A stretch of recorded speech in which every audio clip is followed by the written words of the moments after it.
11 Januari 726. Let's go, kita tengok kedai Khairul Amin.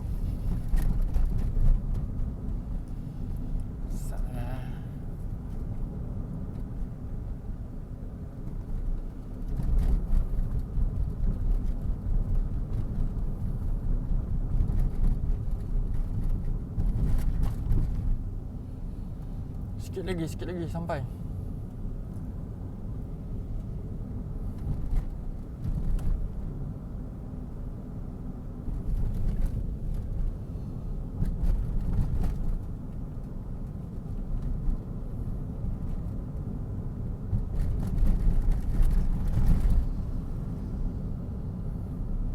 Oh ni yang belanja Khairul Amin tu, sambal bakar Malaya.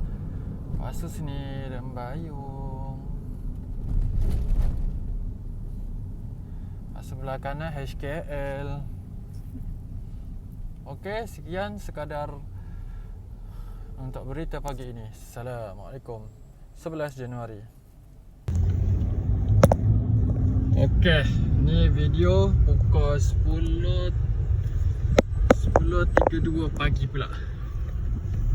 Hari ni kita asyik-asyik lalu Rembayung saja. Rembayung pula. Baik, mau cakap Kelang. Man, let me show you. Tapi sini pun banyak kedai makan guys. Sini makan sarapan ke, tengah hari ke, sini pun best juga. Kita share lah. Sini pun banyak parking kalau korang nak makan kat area tepi-tepi ni. Kalau Rembayung, situ.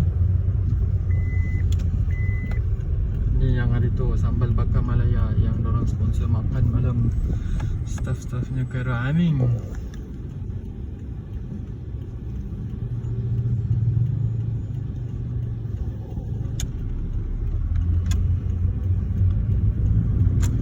So beginilah suasananya. Assalamualaikum.